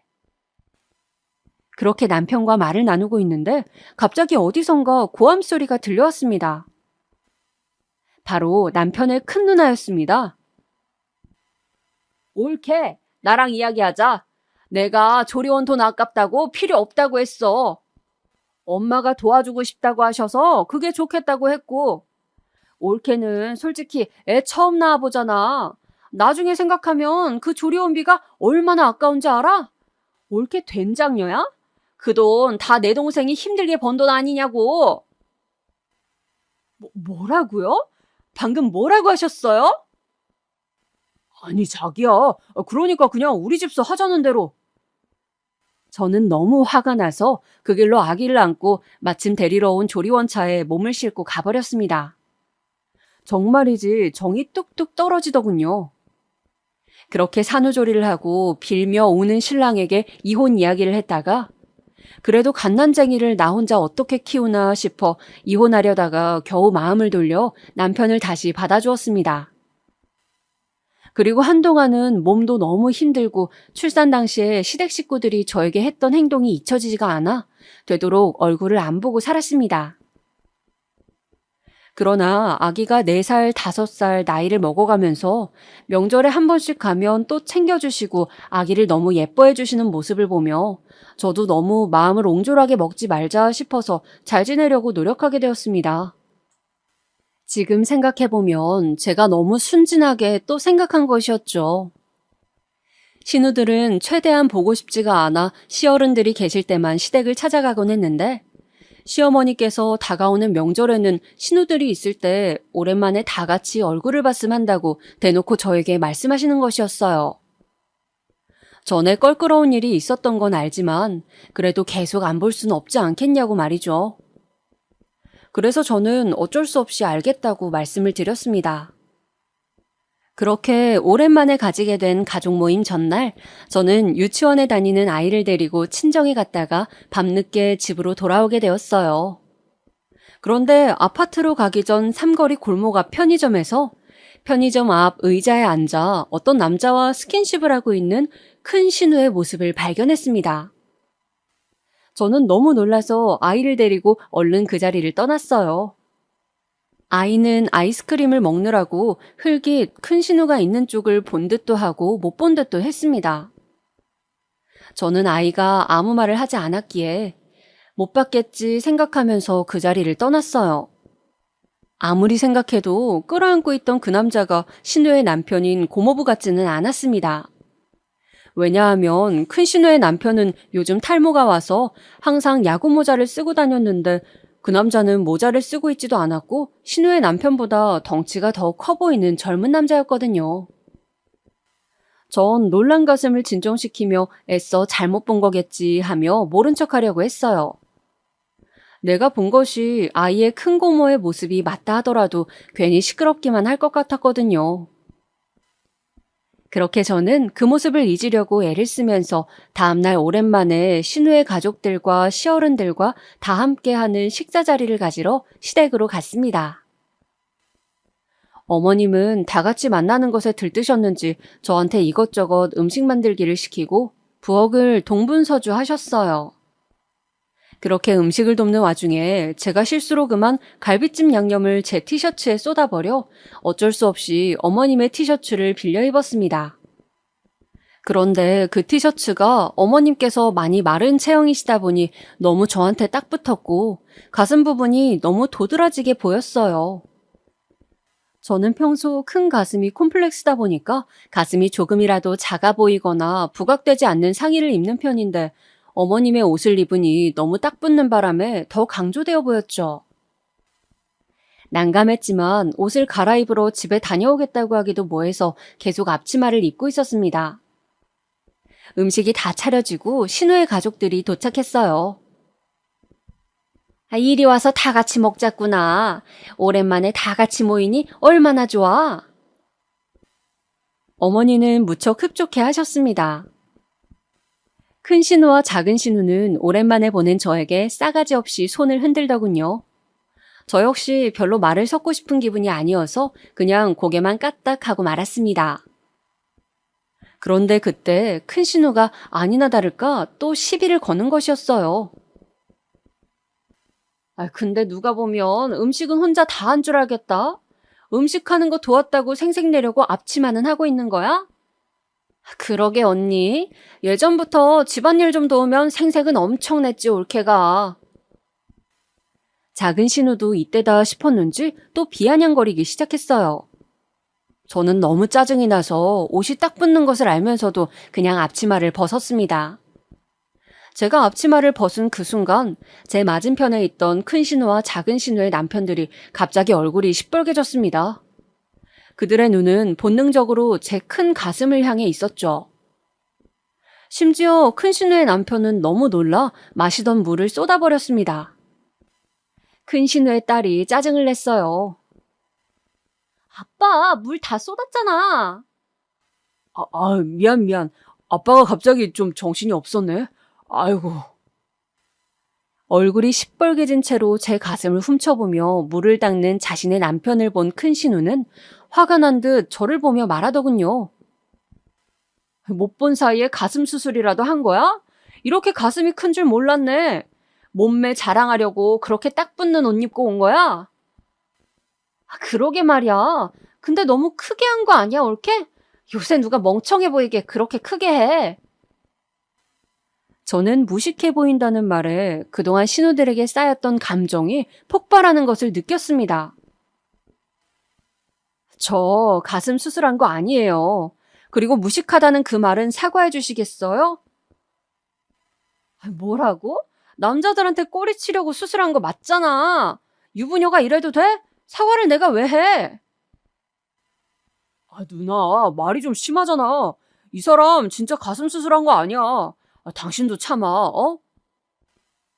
신우는 말도 안 되는 소리를 하면서 또 저를 이상한 사람을 만들더군요. 그때였습니다. 가만히 제 옆에서 밥을 먹던 제 아들이 입을 뗀 것은 큰고모, 어제 슈퍼 앞에서 뽀뽀하던 아저씨 누구예요? 무슨 말이야? 지금 입은 그 주황색 블라우스 어제 입고 뽀뽀하고 있었잖아요. 어떤 아저씨랑. 내가 엄마랑 아이스크림 먹으면서 분명히 봤는데. 그 순간 시댁의 모든 사람들은 마치 정지화면처럼 멈추고 말았습니다. 시부모님은 너무 놀라 서로를 쳐다보다가 다시 큰 신우를 쳐다보았고 작은 신우도 놀란 토끼 눈이 되어 큰 신우를 봤죠. 큰 신우는 제 아들의 말에 얼굴이 시뻘개지면서 당황하기 시작했고 큰 신우의 반응을 본 큰 신우의 남편은 갑자기 큰 신우에게 나가자며 팔을 잡아당기더군요. 큰 신우의 중학생 딸은 갑자기 밖으로 혼자 나가버렸습니다. 이거 왜 이래요? 나와 글쎄. 너 설마 또 그 새끼랑 나와. 저희 먼저 가보겠습니다. 여보, 이거 놔. 여보, 아니야, 여보. 그렇게 저희 아들의 한마디로 인해 그날 시댁의 모임은 엉망이 되어버렸습니다. 큰 신우네가 그렇게 사라져버리고 나서 남은 가족들은 밥을 먹는 둥 마는 둥 하며 애써 다른 이야기를 했고 작은 신우네도 빨리 일어나 버렸으며 저 역시 너무 당황스러워서 남편과 얼른 집으로 왔죠. 남편이 집으로 오는 길에 묻더군요. 진짜야? 진짜 큰 누나 맞아? 확실한 건 오늘 입고 온 주황색 블라우스가 맞고 고모부는 아니었다는 거야. 그 남자가 어젯밤 10시쯤에 봤다니까. 저의 말에 제 아들 역시 고개를 끄덕끄덕 했습니다. 그 후 어떻게 되었냐고요? 알고 보니 큰 신우는 남편 몰래 바람을 피다가 걸린 전적이 있었습니다. 1년 전에 그런 일이 있어서 둘이 이혼할 뻔했다가 이제 다시는 남자에게 꼬리치지 않겠다는 맹세를 하고 큰 신우네 부부는 화해를 했는데 또 몰래 그 짓을 하다가 제 아들 덕분에 바람을 계속 피고 있었다는 사실이 드러나 버린 것이죠. 결국 머리 끝까지 화가 난 큰 신우의 남편은 상간남의 신상을 알아내어 그 남자에게도 민사로 손해배상 소송을 걸고 공무원이던 큰 신우의 직장에도 소송장을 보내고 난리를 피는 바람에 큰 신우가 바람을 폈다는 사실이 직장에도 알려져 큰 신우는 큰 망신을 당했고 두 분은 결국 이혼 소송을 진행하게 되었습니다. 그리고 항상 저에게 옷차림이 어떻다느니 꼬투리를 잡던 신우들은 그런 일이 벌어지고 난 후로 쪽팔리는지 제 얼굴을 잘 보려 하지 않아 저는 아주 편해졌습니다. 저는 남편과 상의해서 앞으로 어지간하면 신우들과 다시는 얼굴 안 보고 지내고 싶으니 더 이상 나를 시댁에 끌고 다닐 생각하지 말라고 어르신들이나 내가 마음 내키면 한 번씩 찾아뵙겠다고 말했습니다. 남편은 제 말을 알겠다고도 하지 않고 안 된다고도 하지 못했어요. 아마 제 앞에서 누나가 바람핀 게 걸려서 너무 당황스럽고도 망신스러웠겠죠? 그 후로 저는 시댁과 왕래를 최소한으로 하며 편하게 지내고 있습니다. 가끔 결국 이혼을 당한 큰 신우가 시댁에 와서 울고 가는 것 같긴 한데 저는 자업자득이라고 생각합니다. 어디 간도 크게 동네 어귀에서 그렇게 대놓고 바람을 피나요?